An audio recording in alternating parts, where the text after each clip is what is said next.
بسم اللہ الرحمن الرحیم۔ میں ہوں سہیل رانا۔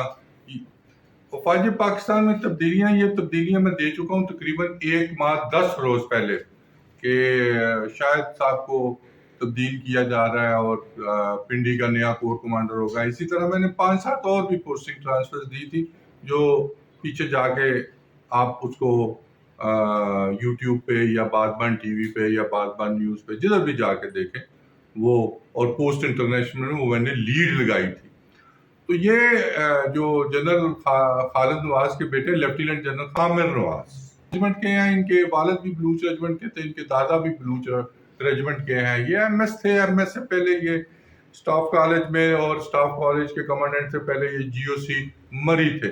یہ خاندان ایک ایسا خاندان ہے جو 10 کور کا کمانڈر ابھی جو لگے ہیں۔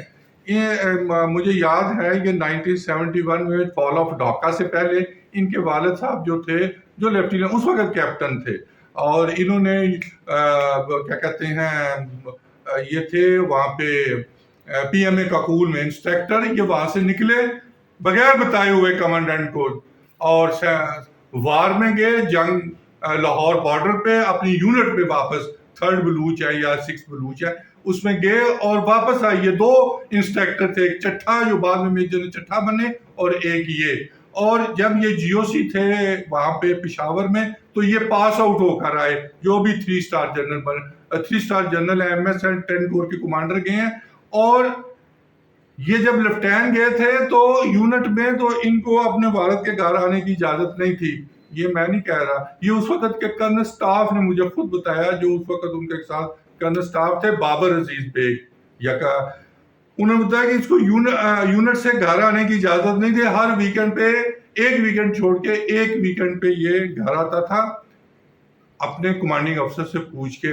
یہ ایک سولجر گھرانہ ہے، اس سے زیادہ میں کیا کہہ سکتا ہوں۔ اس کے علاوہ بھی پوسٹنگ ٹرانسفر ہے، ڈی جی ایم آئی کی ہے، اور اس کے بعد ڈی جی سی کی ہے، ڈی جی اور 3-4 ڈی جیز کی ہیں، وہ میں پہلے دے چکا ہوں، اس لیے میں ان کو کچھ کہنا نہیں چاہتا۔ اس کے علاوہ 2 کور کمانڈرز کی اور پوسٹنگ ہوں گی جو آنے والے دنوں میں ہوں گی۔ جہاں تک یہ کہنا ہے کہ کوئی بڑا تبدیل ہو رہا ہے، بڑا تبدیل جو ہے نا ادھر ہو رہا ہے، جو ہمارا پارلیمنٹ ہاؤس کے پاس ہے نا، ادھر کوئی بڑا تبدیل ہو رہا ہے۔ یا آپ جاننے کے لیے، مزید تفصیلات جاننے کے لیے اور خبروں بر وقت خبروں کو جاننے کے لیے بادبانی یوٹیوب کو فالو